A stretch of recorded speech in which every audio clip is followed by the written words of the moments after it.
E quem nos faz companhia já no comecinho dessa nossa edição é o deputado federal Arnaldo Jardim, vice-presidente da FPA. Deputado, é sempre um grande prazer recebê-lo aqui no Notícias Agrícolas, em especial no Bom Dia Agronegócio. Bom dia, seja bem-vindo. Uma alegria minha. Bom dia, agronegócio. Bom dia a você. Bom dia a todos os amigos que nessa sexta-feira aí se preparam para mais uma jornada de trabalho. Você disse bem, foi muito importante a mobilização, a FPA teve um papel de liderança, frentes se somaram no total de mais de 25 frentes parlamentares, representando os diversos setores da economia, os diferentes segmentos e regiões do país, numa mobilização pluripartidária que acabou sendo decisiva para que houvesse a devolução da medida provisória 1227. Agora, a nossa pauta continua, a nossa mobilização. Estamos atentos, particularmente, a duas questões centrais para nós. Primeiro, acompanhar a regulamentação da reforma tributária. Nós temos que estar muito atentos a isso, depois de termos aprovado a reforma tributária, preservado os interesses do agro, há a fase agora de regulamentação. E, por outro lado, o Plano Safra. Nós vamos dar prioridade na próxima semana a este assunto.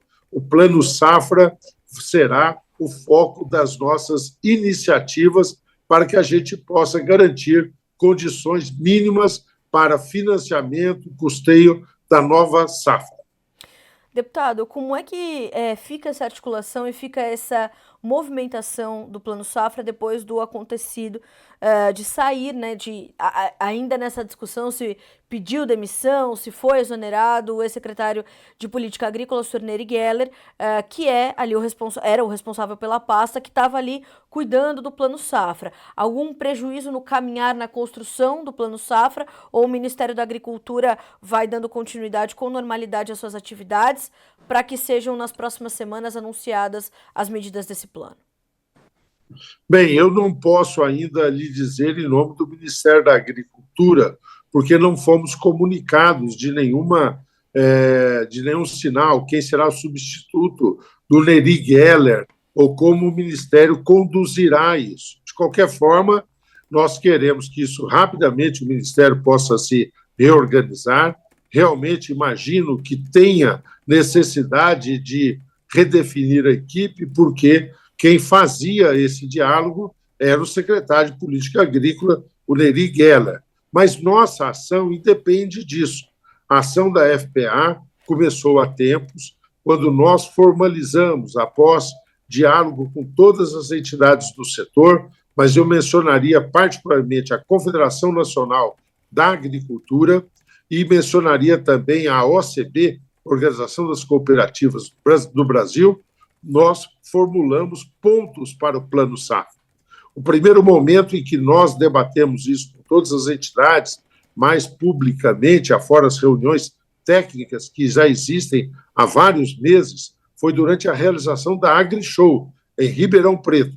Lá, nós fizemos a FPA itinerante e o tema foi Plano Safra.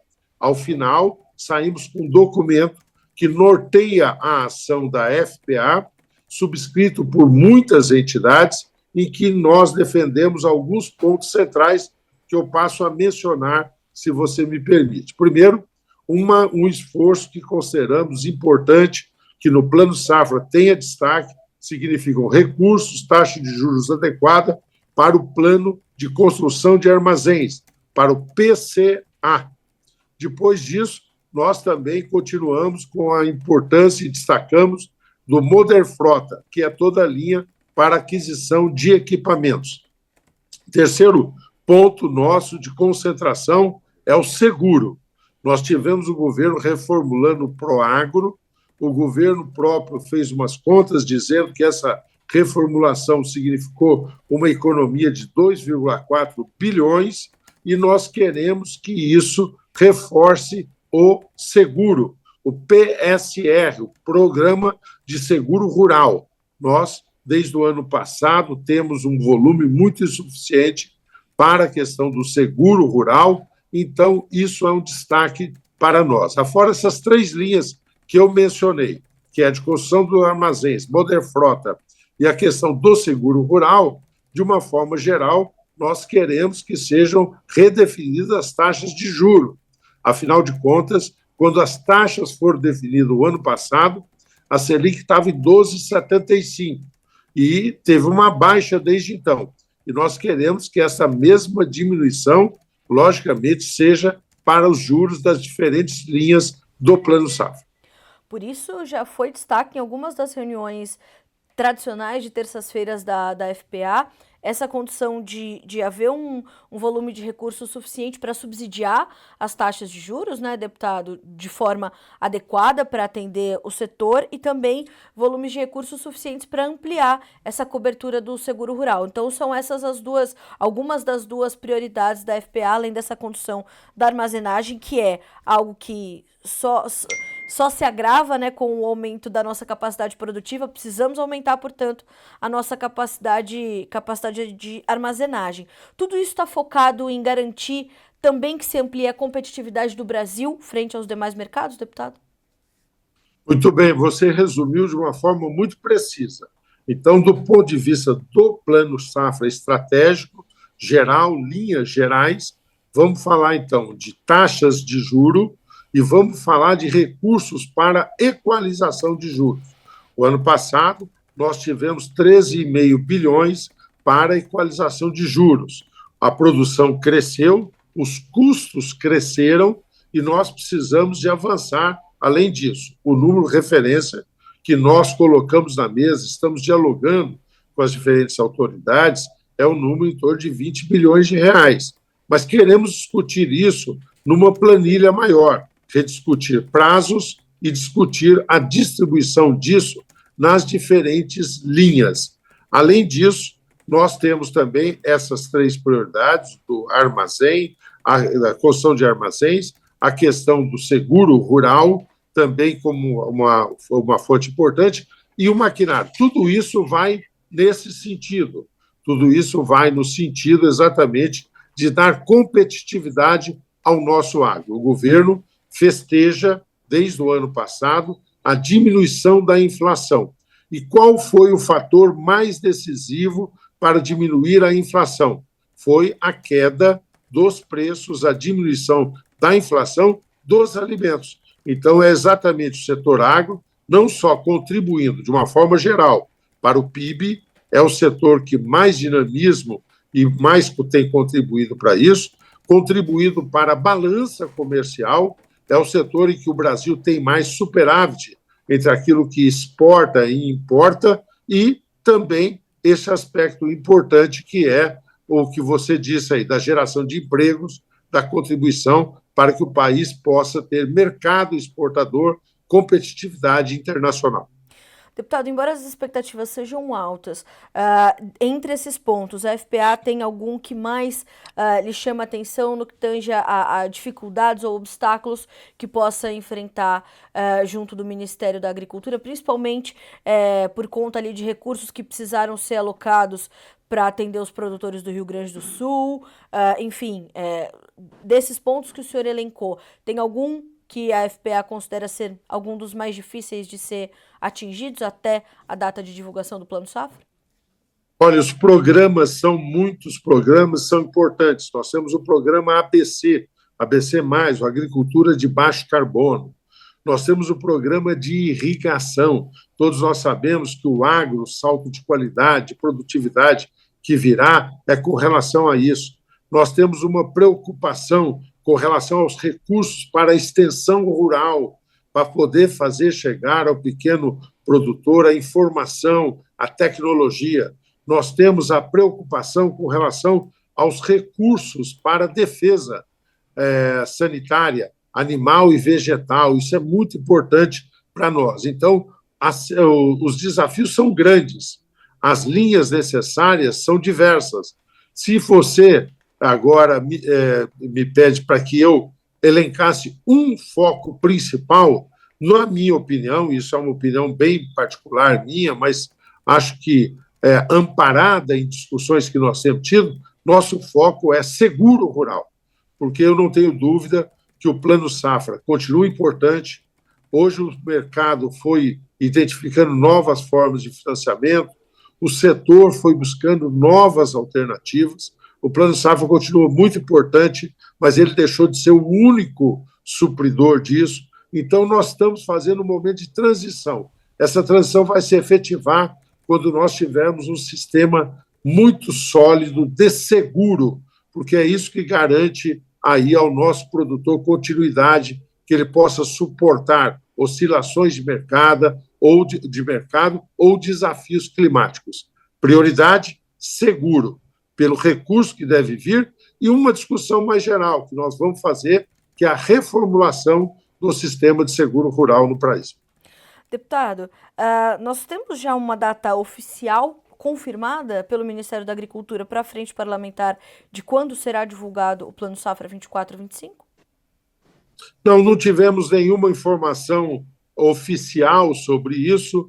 O que imaginamos é que isso precisa estar resolvido nas 2 próximas semanas, tá certo? Para que nós possamos entrar em julho com isso totalmente definido, as referências do Plano Safra.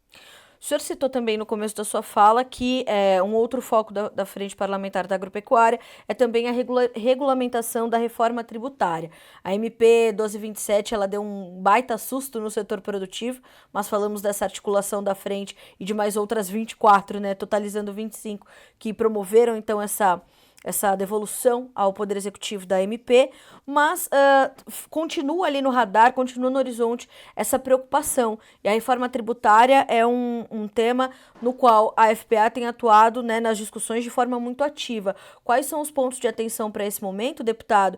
E como que se insere essa condição no Supremo Tribunal Federal, que também está ali tratando das questões tributárias para os defensivos agrícolas? Também acaba entrando nessa condição da reforma tributária esse ponto? Sem dúvida, todas essas coisas se cruzam e o nosso foco na reforma tributária será, primeiro, a definição de cesta básica.